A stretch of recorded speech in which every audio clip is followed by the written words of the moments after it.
Have you felt a subtle shift inside your body lately? A tiredness that isn't just exhaustion, a tingling in your spirit that your doctor can't explain, or a sudden clarity that comes like sunlight after a long storm? If that's you, stop for a second and do two things.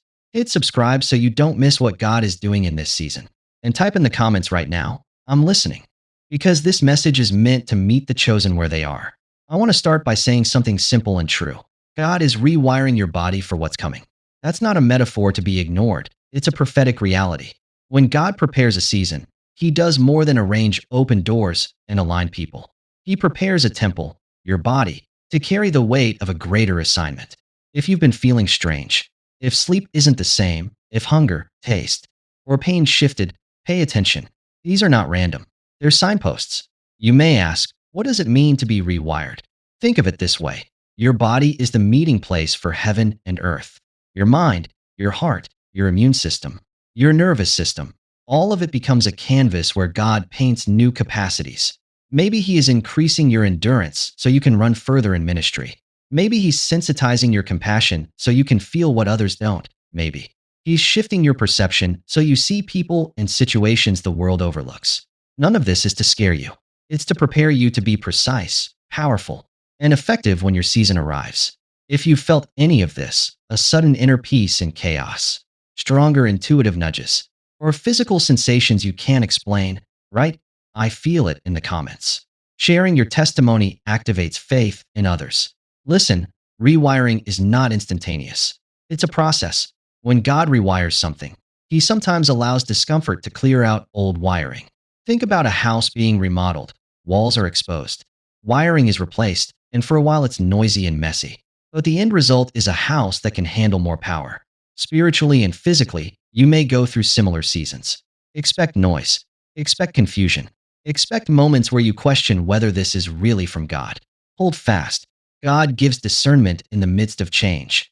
I want to give you three practical anchors as we go deeper: prayer, presence, and patience. Pray for clear guidance. Remain present to what God is showing you. And be patient with your body and your process. If you'll commit to that, type I commit in the comments. There are signs to watch for. Not every change is divine. Some are natural, but certain. Patterns repeat among the chosen when God is rewiring their physical vessel. You may notice increased sensitivity. Smells hit you differently. Certain foods no longer sit right. Lights feel brighter. Noise grates deeper. You may start having prophetic dreams or detailed visions. Emotions shift quickly. But let me be pastoral for a moment. If you have a medical concern, get checked. God moves through doctors, science, and community as much as He does through the miraculous. I encourage you to seek help and pray at the same time. Don't choose faith to the exclusion of good sense. If you need a medical check, do it, and then ask God for supernatural clarity. In the comments, tell us if you've combined spiritual steps with practical ones. I prayed and I went to the doctor. Now let's talk about why God would rewire the body at all. The simple reason: your assignment requires it. Some call it destiny, calling, or function, whatever name you use. There will be moments when your spirit must do what your body cannot do on its own. God upgrades the body so the spirit can carry more. Perhaps you will be a conduit for healing, or a voice for truth in hostile places, or a shelter for the broken. Whatever the assignment, God prepares the instrument first. I want to read a simple scripture in spirit, not to lean on religion, but to anchor in truth. I will give you a new heart and a new spirit. Paraphrase of Ezekiel 36, verse 26. God's promise to change heart and spirit carries with it change for the body, because the three are connected. When the heart and spirit are renewed, the body is invited into that renewal. If you sense God is changing your inner life, expect the body to cooperate in unexpected ways. This process also includes detox, not only of the physical, but of generational patterns. Sometimes your body reacts because it's releasing what it carried for your parents, your family, or even a generational trauma. When you pray and declare freedom, your body becomes freer. If you want to engage this work, type generational chains broken. One of the most common experiences I've heard from chosen ones is the sense of an upgrade in endurance and focus. You start to stay awake for clarity in prayer longer than before, or you can work through a project without the same weariness. That's not merely adrenaline. That's a rewiring of stamina. God is increasing your capacity. Use it wisely. Don't mistake capacity for permission to overwork. Capacity given by God must be stewarded by wisdom. You may also experience a recalibration in taste and appetite.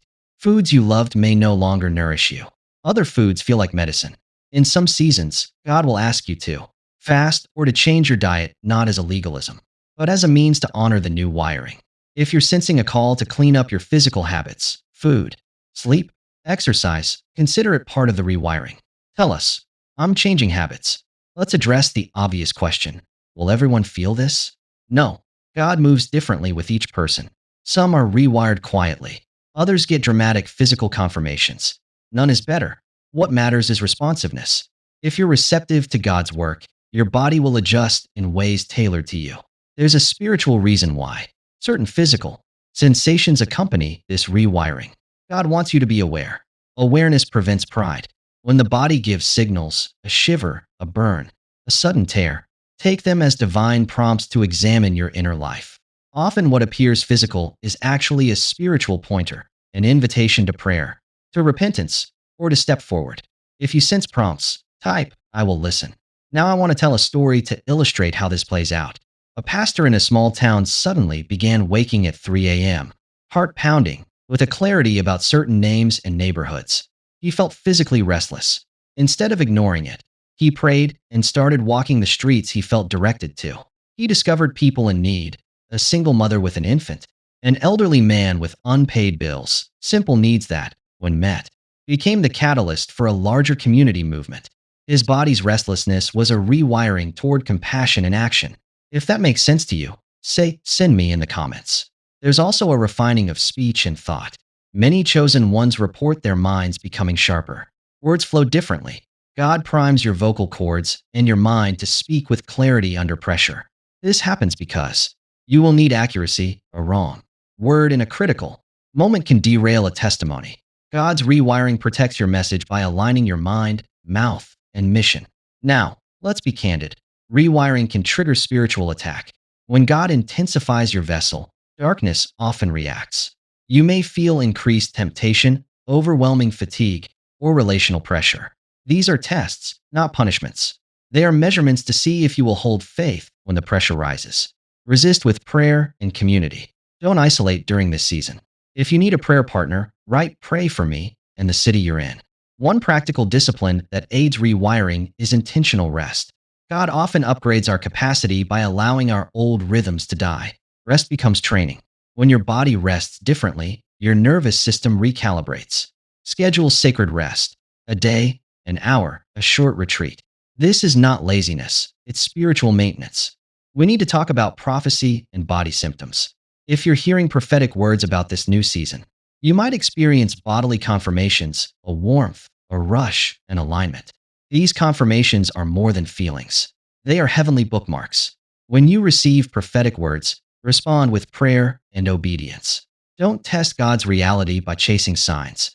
Instead, let signs confirm what obedience has already opened. If you've had prophetic confirmations, comment confirmed. I also want to speak to those who feel broken. Rewiring sometimes exposes old wounds. When God reconfigures your system, buried pain rises so he can heal it. Don't be afraid of the pain. It's the doorway to wholeness. Seek counseling, prayer ministry, and trusted mentors. Healing teams are not optional in this season. If you need healing prayer right now, type "Heal me." Let's bring this to spiritual warfare for a moment because it's real. The enemy will try to mimic the rewiring with counterfeit experiences. Numbness disguised as peace. Pride disguised as capacity. Distraction disguised as productivity. Test everything by the fruit. Are you loving more? Are you bearing better fruit? Is the fruit leading people to God? If not, recalibrate. Speak in the comments, "I test by fruit," if you'll be faithful to test. There's also a practical, physical side to steward: nutrition, hydration, sleep, and movement. When your body is being upgraded for a season, basic stewardship matters more than ever. Water, whole food, moderate movement, and consistent sleep cycles become acts of worship, ways you honor the temple. God is renewing. If you want a commitment community, comment, "I will steward my temple." Now I'm going to lead you through a short spoken activation. This is not a magic incantation. It's a declaration of faith. Repeat after me quietly where you are. Lord, rewire my body for your purposes. Rebuild my nervous system to carry your peace. Cleanse my blood. Sharpen my mind, steady my hands, and steady my heart. I receive new capacity. I receive new sensitivity to Holy Spirit. Use me, Lord. In Jesus' name, amen. If you mean it, type amen in the comments. Keep your heart soft. God's rewiring is designed to deepen humility, not inflate ego. The more you sense power, the more your posture should be one of service. Power without humility becomes a liability. Power with humility becomes legacy. What comes after rewiring? Activation. God doesn't rewire you to keep you comfortable. He rewires you to move you into assignment. Expect clear steps. Doors open. Invitations come. People show up. The multiplication may feel sudden. When it does, don't waste it chasing applause. Use every open door to strengthen the kingdom. If you sense activation,